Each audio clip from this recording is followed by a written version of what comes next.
Salve rapaziada, mais uma vez Coroa aqui com vocês. Dessa vez vamos fazer um pouco diferente. A gente vai começar lendo e depois eu vou fazer os comentários fazendo a comparação entre o anime e a light novel, ok? Então se você quer saber a minha opinião e saber quais são as principais diferenças entre o anime e a light novel, fica até o final do vídeo que você vai entender. Lembrando também que na minha loja você encontra quadros como esses daqui e também dá para fazer personagens sob encomenda ou então roupas como essa.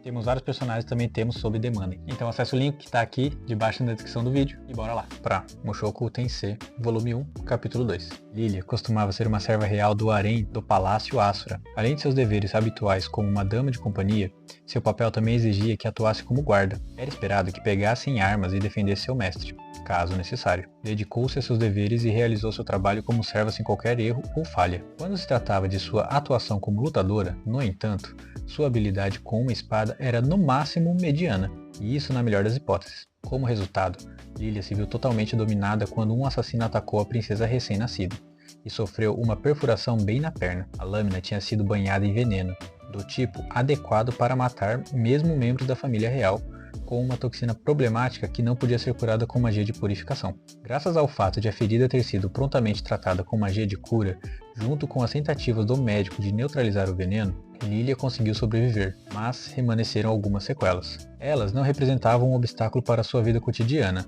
mas não era mais capaz de correr em velocidade decente, e seu ritmo de marcha foi afetado por um vacilar desajeitado. A vida de Lilia como uma guerreira chegou ao fim. O palácio prontamente removeu sua posição.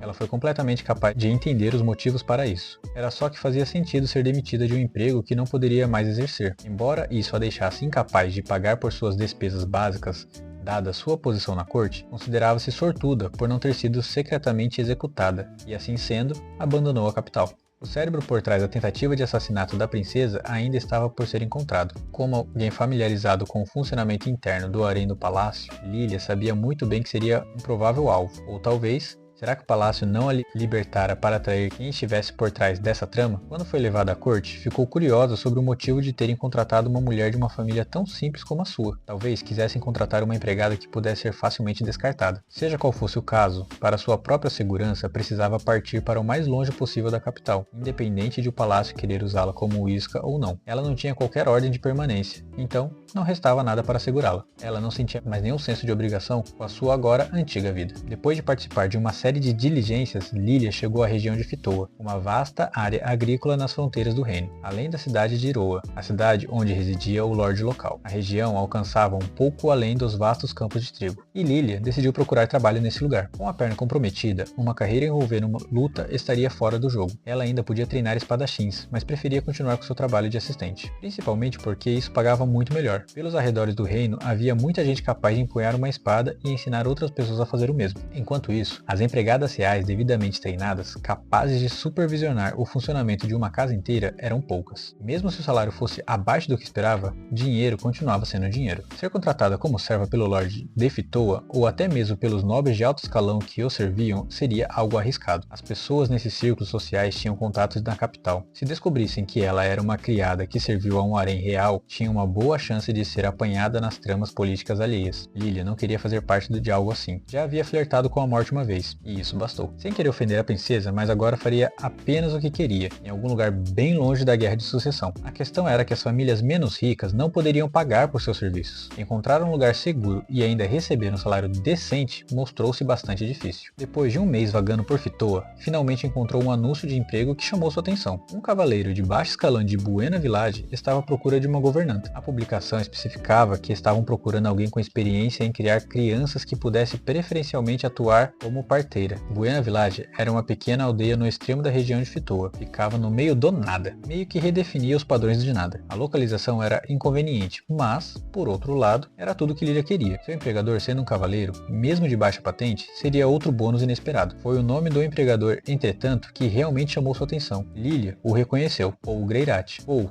foi o outro aluno do antigo mestre de Lilia. Um dia, quando ainda estava estudando a arte da espada, o inútil e preguiçoso filho de uma família nobre chegou ao salão de treinamento. Pelo visto, após uma briga em uma vigília, foi deserdado por seu pai e estudaria como manusear uma espada e ficaria no salão. Paul também estudou um pouco de esgrima em sua casa. Então, apesar de ter praticado um estilo diferente, não demorou muito para que suas habilidades superassem as de Lilia. Ela não podia estar mais descontente com isso, mas, ao mesmo tempo, nunca tivera talento para começo de conversa. Ele, por outro lado, irradiava talento. Um dia, porém, saiu abruptamente do salão de treinamento após causar algum tipo de grande agitação, mas os motivos eram desconhecidos para Lilia. Ou saiu após fazer uma declaração final: "Vou me tornar um aventureiro." Fazia 7 anos desde que Lilia tinha visto Paul pela última vez. Ele não apenas se tornou um cavaleiro, como também tinha casado. Ela mal podia acreditar, não sabia por quais altos e baixos passara, mas se ainda fosse o homem do qual se lembrava, então não era mal. Se soubesse que ela estava com problemas, provavelmente ajudaria. E se não, bem, teria que desenterrar algumas coisas do passado. Tinha várias coisas na manga que poderia usar como moeda de troca caso necessário. Tendo feito um cálculo mercenário em sua mente, Lilia seguiu em direção a Buena Village, ou a recebeu de braços abertos. Sua esposa, Zenith, teria um filho em breve e o casal era bastante atarefado. Lilia possuía o conhecimento técnico essencial e também tinha um rosto familiar, conhecido por um deles. A família ficou feliz em tê-la por perto. Além disso, o salário era melhor do que esperado. Para ela, era como um sonho se tornando realidade. E então a criança nasceu. O parto em si não teve nenhuma complicação, com tudo acontecendo conforme deveria, de acordo com o treinamento de Lilia. Mesmo com as complicações sendo algo normal, correu tudo bem. Mas desde que a criança nasceu, não chorou. Lilia começou a suar frio. O rosto do bebê estava inexpressivo. O líquido amniótico escorreu pelo seu nariz e foi cuspido de sua boca, mas ele não emitiu qualquer som. Por um momento, parecia até ter nascido morto, mas quando ela estendeu a mão,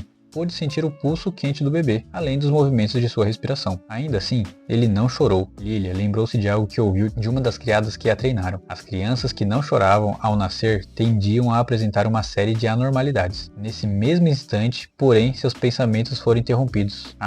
O bebê virou o rosto para Lilia, mostrando sua expressão preguiçosa e soltando sons aleatórios, e o alívio tomou conta dela. Ela não sabia bem o porquê, mas parecia que tudo ficaria bem. A criança recebeu o nome de Rudeus, e que criança perturbadora que era. Ele nunca chorou ou fez birra. Podia ser por simples debilidade física, mas essa possibilidade logo foi descartada. Depois que Rudeus aprendeu a engatinhar, começou a ir para todo e qualquer lugar da casa. A cozinha, a porta dos fundos, o depósito de suprimentos, o armário de limpeza, a lareira e assim por diante. Às vezes, de alguma forma, até subia para o segundo andar, assim que alguém desviava os olhos dele. Independentemente disso, sempre era encontrado dentro da casa. Por alguma razão, Rudeus nunca se aventurou a sair. Ficava olhando pelas janelas, mas talvez ainda estivesse com muito medo de ir para fora da casa. Lilia não tinha certeza de quando desenvolveu seu medo instintivo da criança. Foi por ele sempre fugir quando ninguém olhava ou por precisar ser sempre rastreado. Rudeus estava sempre sorrindo, se estivesse na cozinha olhando para os legumes, ou para o brilho da vela em um suporte, ou até para as roupas íntimas que não foram lavadas. Estava sempre respirando sem fazer barulho, às vezes rindo com um sorriso perturbador no rosto. Era o tipo de sorriso que revirava as vísceras de Lilia. Isso a lembrava do sorriso que recebera do ministro de um gabinete em particular, enquanto ia em direção ao harém do Palácio Real no passado. Ele era um homem careca, com uma cabeça que brilhava à luz do sol, e uma enorme barriga que balançava sem parar enquanto caminhava. O sorriso de Rudeus lembrava um pouco o daquele ministro quando olhou para seus peitos. Era um sorriso daqueles, na cara de um simples bebê. O que acontecia quando Lilia pegava Rudeus no colo era particularmente preocupante. Suas narinas se alargavam, os cantos de sua boca subiam e começava a ofegar enquanto esfregava o rosto em seus peitos. Sua garganta dava um nó sempre que ele soltava alguma risadinha estranha e alegre. Era o suficiente para deixar Lilia arrepiada até a espinha. Ela quase jogava o garoto no chão por reflexo. A criança não demonstrava absolutamente nenhuma afeição. Esse seu sorriso era simplesmente assustador. O mesmo sorriso daquele ministro de gabinete sobre o qual existiam rumores de ter comprado várias jovens escravas. E este era apenas um bebê, mas sorria do mesmo jeito. Nada poderia ser mais perturbador. Lilia sentia que seu corpo estava em risco com esse bebê por perto. Ela só podia imaginar os motivos para essa criança ser tão estranha. Ele estava possuído por algo maligno? Alguma maldição foi lançada sobre ele? Quando considerou essas possibilidades, percebeu que não podia agir de maneira tola. Ela correu até uma loja e gastou uma pequena quantia com tudo o que precisava. Então, quando os Greirates estavam dormindo, sem pedir permissão a Paul, realizou um tradicional rito de exorcismo de sua terra natal. Quando pegou Rudeus no dia seguinte, teve certeza. Não funcionou. O bebê continuava emanando a mesma aura assustadora. Apenas o olhar em seu rosto já era o bastante para assustá-lo. A própria Zenith costumava dizer coisas como: quando aquele garoto está sendo alimentado, sempre faz isso, não é? Ela estava completamente tranquila com a coisa toda. Paul, um homem de princípios questionáveis e um verdadeiro mulherengo, não emitia os mesmos tipos de vibrações que seu filho. Lilia já ouvira uma história no harém do palácio, quando o príncipe Assurano ainda era bebê, engatinhava pelos arredores do harém todas as noites. Acontece que estava possuído por um demônio. Sem saber disso, uma das servas o pegou e ele puxou uma faca que estava escondendo e a matou, apunhalando seu coração. Era uma história assustadora, e Rudeus era assim. Lilia não tinha dúvidas. Esse era outro caso de possessão demoníaca. O garoto estava bem calmo e tranquilo no momento, mas uma vez que o demônio dentro dele despertasse, cruzaria a casa e mataria todos enquanto dormiam, um por um. Lilia foi muito apressada. Jamais deveria ter aceitado esse trabalho. Em algum momento, ela sabia, seria atacada. Afinal, era o tipo de pessoa que leva superstições muito a sério. E assim, viveu com puro medo por um ano ou mais. Em algum momento, entretanto, o comportamento sempre imprevisível de Rudeus mudou. Em vez de desaparecer e reaparecer em lugares aleatórios, começou a ficar escondido na sala de estudos de Paul em um canto do segundo andar. Bem, talvez estudo fosse um adjetivo generoso para um cômodo simples onde ficavam alguns livros. Rudeus se trancava lá dentro e não saía. Um dia, Lilia deu uma espiada e lá estava ele, olhando fixamente para um livro e murmurando algo para si mesmo. O que estava dizendo não tinha o som de palavras, não palavras do idioma comum do continente central. Além disso, ele era jovem demais para falar, e certamente ninguém havia ensinado a ler, o que indicava que o garoto estava apenas olhando para os livros, não os lendo, enquanto emitia sons aleatórios. Qualquer outra coisa seria estranha. Mesmo assim, Rudeus parecia estar falando com uma cadência real e por algum motivo significativa, e parecia até que entendia o conteúdo do livro que ele estava lendo. Credo, estranho, pensou Lilia enquanto observava escondida pela fresta da porta. Entretanto, dessa vez não sentiu a habitual repulsa por ele. Desde que o garoto começara a se esconder no escritório, sua estranheza difícil de definir e modo perturbador de ser melhorou bastante. Ainda sorria ou soltava aquela risada assustadora, claro, mas ela não ficava mais arrepiada sempre que o segurava. Ele tinha parado de esfregar o rosto em seu peito e ofegar. Por que ficou tão perturbada com ele afinal? Nos últimos dias, percebeu a seriedade e diligência da criança, então relutou em interferir. Lilia conversou sobre isso com Zenith, que aparentemente tinha a mesma impressão. A partir de então, imaginou que era melhor deixar o garoto em paz. Era estranho. Deixar um bebê sozinho não era algo que adultos responsáveis faziam, mas agora, a inteligência que resplandecia no olhar de Rudeus entrou em contraste com os poucos meses anteriores, quando soltava apenas ruídos indecentes, e ainda havia a resoluta e intensa vontade de acompanhar o amadurecimento dessa intelectualidade brilhante. O que deveria fazer? Lilia, com sua escassa experiência, não tinha as ferramentas para tomar uma boa decisão. Não existe uma maneira universal de se criar uma criança. Escutar. Foi de uma das criadas reais mais velhas, ou talvez de sua mãe. Ao menos agora não havia nada de perturbador ou assustador no garoto. Nada a temer. No final, decidiu deixar por estar. Qualquer interferência poderia fazer com que a criança voltasse a agir como antes. E chegamos ao fim do capítulo 2 do volume 1 da Light Novel de Mushoku Tensei. Nesse capítulo especial a gente vê o nascimento do Rudeus pela visão de Lilia, e como foi o comportamento e o crescimento dele até o momento onde ele começa a estudar sobre magia. Ele aprende a língua comum e tudo mais. Porém, no anime não tem tanta intensidade nessas cenas, onde mostra o pensamento mais complexo de Lilia em relação a Rudeus. Passa de uma forma um pouco mais rápida e um pouco mais superficial. Mostra só ela tendo alguns arrepios em relação a ele. Mas, por exemplo, essa cena onde fala que ela observou pela fresta não existe no anime. E aos poucos vai sendo mostrado, assim como ela fala no final da Light Novel, a evolução do personagem, que muitos falam que não existe. Porém, você já vê logo nos primeiros anos de vida dele como teve uma mudança de comportamento o suficiente para que a própria Lilia, que sentia uma repulsa pelo garoto, agora tratasse ele de uma forma totalmente normal e tivesse até uma certa admiração pela evolução dele e queria observar mais esse intelecto, esse